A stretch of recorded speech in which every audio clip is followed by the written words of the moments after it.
Hello, Mr. Westwater here, and this is a video taking you through the basics of factorising a quadratic.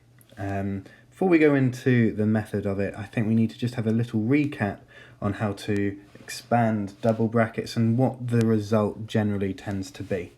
Okay, so there are various methods you might have had a look at when it comes to expanding brackets, but the general idea is everything in each bracket needs to be multiplied by everything in each bracket. So this x will need to multiply the x and the 3, and this 1 will need to multiply the x and the 3. So if you want, you can pause the video and have a go at these very quickly. It's not going to matter too much. I'm going to just rush ahead a little bit. This ends up being x squared plus 4x plus 3. Once you combine the x terms at the end, this one is x squared plus 2x minus 35. This one is x squared minus 8x plus 12. And this final one I'll leave for now. Okay. Now you might be wondering how I was able to do that so quickly. It's not just because I'm a maths teacher and I've seen lots of these, it's because I noticed some patterns that happen when you expand this out. Okay, the key patterns here are that this number on its own at the end is going to come from when these single constants, we call them, are multiplied together. Okay, because that's the only way you're going to get a term without an x term in it, when it's just the numbers multiplied together. So these two will multiply to the final term, and you can see that in our other examples as well. We've got minus 35 here from minus 5 times 7, and we've got plus 12 here from minus 2 times minus 6. Okay, now what about this middle term? Well, because it's just x and x, when I multiply this out, I'll have a 1 times the x here and a 3 times the x here, and as they're both positive, the result will just be 3x plus x, so it's the sum of these two numbers. So 3 plus 4, which is 4x. In the following examples, the same sort of thing holds. I'd have minus 5x and plus 7x, which added together gives you plus 2, so it's the sum of these two numbers. And looking at our third example, the sum of minus 2 and minus 6 is minus 8. So these patterns help me get better or quicker at expanding brackets. Okay, we're going to use this moving on. And I just want to prove this now with this final example all expanded out. This would be x squared plus ax plus bx plus ab. Or if I factorise the middle, x squared plus a plus bx plus ab.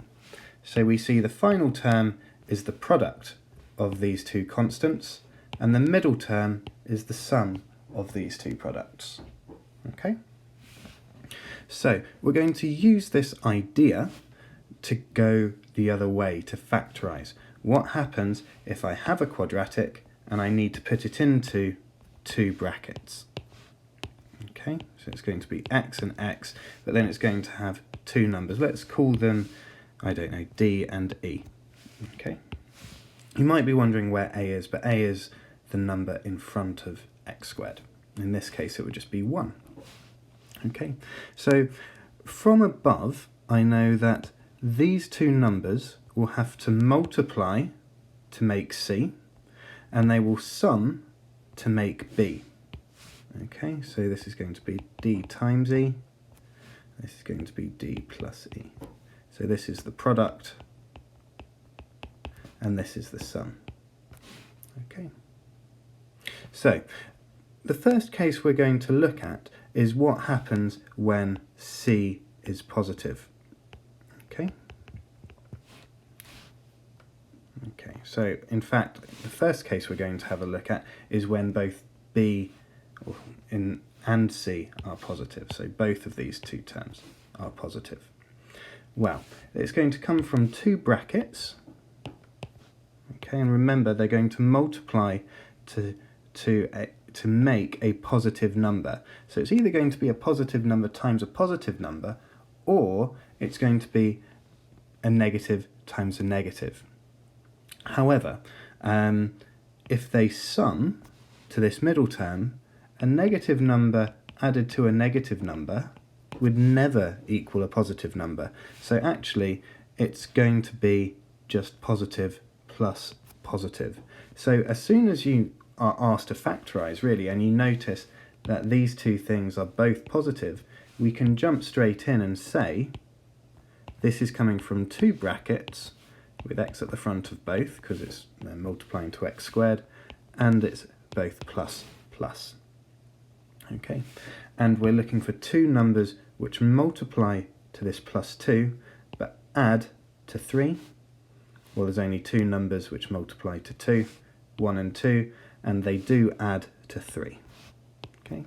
Now, you might ask, does it matter which way you write it round? Could you write it x plus 1 times x plus 2? Absolutely, you could. Okay, in the same way that 3 times 4 is the same as 4 times 3, x plus 2 times x plus 1 is the same as x plus 1 times x plus 2. Okay, let's have a look at the next one. Again, it's plus plus. So I know it's come from two positive brackets, and this time I'm looking for two numbers which multiply to 12 but sum to 7. You think of what they are. That's right, it's 3 and 4. Okay. And the final example, again, we've got a plus and a plus. So it's come from two positive brackets, and we're looking for two numbers which multiply to 8. It could be 1 and 8, or it could be 2 and 4. 1 and 8 would not give you that plus 6 though, so it has to be 2 and 4. Okay. Let's have a look at our second case. So again, we've got a positive final term, but this time a negative b. So remember, we said we're looking for two numbers which multiply to c. So if c is positive, it's either a positive times a positive or a negative times a negative. Now this time, if b is negative, a positive and a positive won't ever make a negative number when we add them together. So this case has to be a negative add a negative number, and that will stay negative. So this time our brackets are going to look like this, a minus and a minus, because that would multiply to a positive but sum to a negative number. So I'm looking for two negatives which multiply to plus 22 but sum to minus 9. Well, that doesn't look quite right. I think I've made a mistake here. I think this question was supposed to be minus 13. There we are. So this would be minus 2 and minus 11. That will sum to minus 13 but multiply to plus 22. Okay. Our next example. Again, first thing I look at is the last symbol, a positive here, which means it's either plus plus or minus minus, but as this is a negative bx, it must come from two negative brackets. Okay, so we're looking at 14. Again, I think I've made a mistake here. This shouldn't be minus 5. I think it should be minus 9. There we go. And again, I think I've made a mistake with this last one. There we are. Okay. So, we're looking for two numbers which multiply to plus 14, but add to minus 9. It's going to be minus 7 and minus 2. Okay. And finally, our last example. Again, we notice it's positive 10 but negative 7x. So it must come from two negative brackets. Two numbers which multiply to 10, well, it's either 1 and 10 or 2 and 5. We want them to make minus 7, so it's going to be minus 5 and minus 2. And again, it doesn't matter which way you write these brackets round. Now, a common theme with this, if we look at these numbers in isolation, the 5 and the 2, they actually add to that 7. Okay, and from our plus plus brackets, our 2 and the 4, they add to make 6. And that's something worth bearing in mind, and that's also how I noticed that I made a little mistake with these questions earlier. Okay, now the last case. Okay, so this is where our C is negative. Now the only way to make a negative number from a multiplication, remember C is the product of your two brackets, yes, is when you have a positive number times a negative number. Okay, and B can be either positive or negative in these cases. So let's have a little look at this. So we've got plus 2x minus 15. So I know it's coming from a positive times a negative number. So I'm thinking of two numbers which multiply to minus 15 and have a sum of plus 2. Now because one of them's positive and one's negative, when we add them together, we're actually going to be taking one away from the other. Okay, so if I think of 15, 5 and 3 multiply to 15. So if I have plus 5 and minus 3, that gives me this plus 2x. Okay. If this question was slightly different, however, okay, I had my minus 15, but it was minus 2x instead, it would be the other way around. I'd have x minus 5 and x plus 3. That's because we would want a minus 2x, which would be starting at minus 5 and adding 3x. So the key difference here is that if our b term is negative, we want our larger of our two numbers to be negative, so that the sum, the result of the sum of those two numbers, stays negative. And similarly, if our b is positive, then we want our larger of our two terms to be positive, so the sum of the two terms stays positive. Hopefully this will make a bit more sense as we go through the next couple of examples.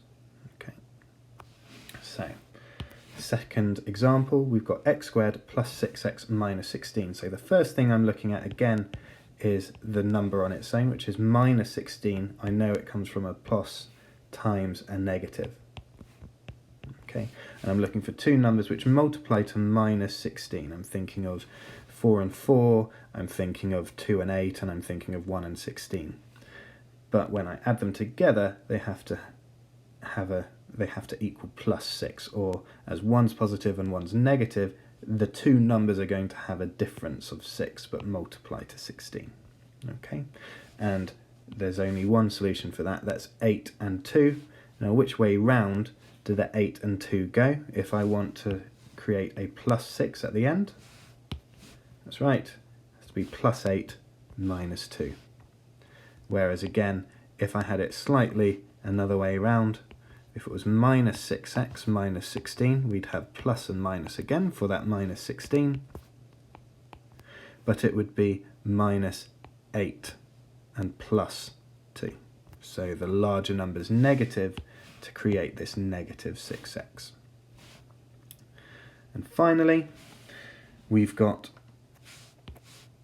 x squared plus x minus 20. So again, I know it's coming from two brackets. Okay, a plus and a negative, and this one would similarly come from two brackets, a positive and a negative. So I can do a lot of the work before I even start thinking about the numbers.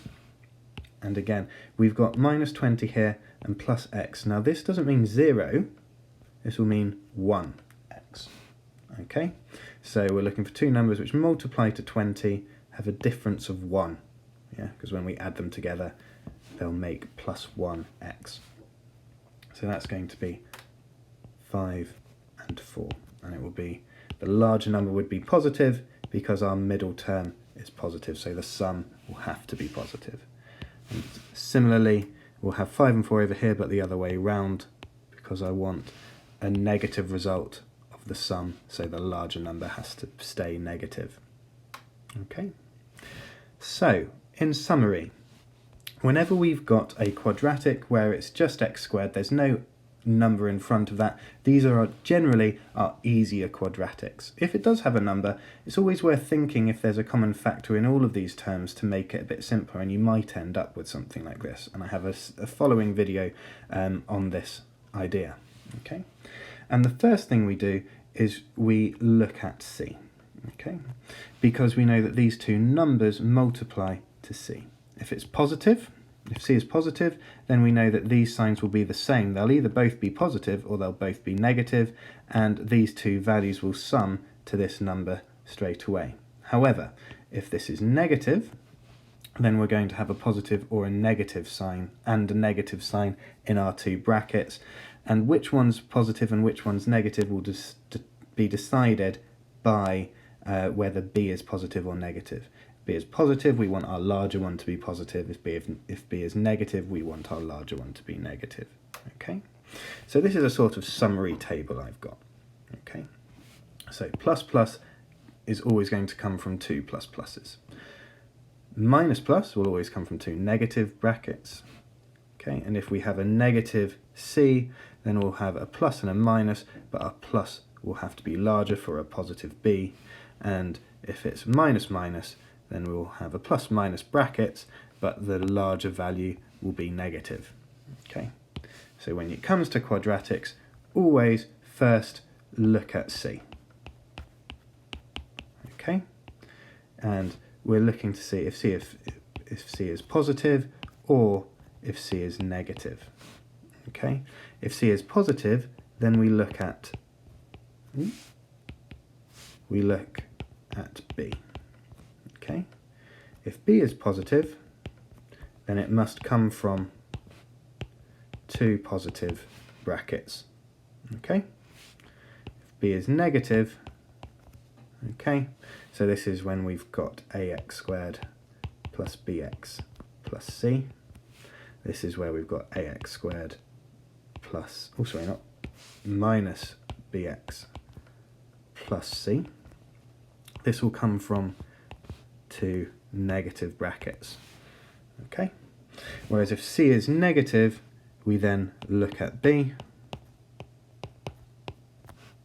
Okay, and if b is positive,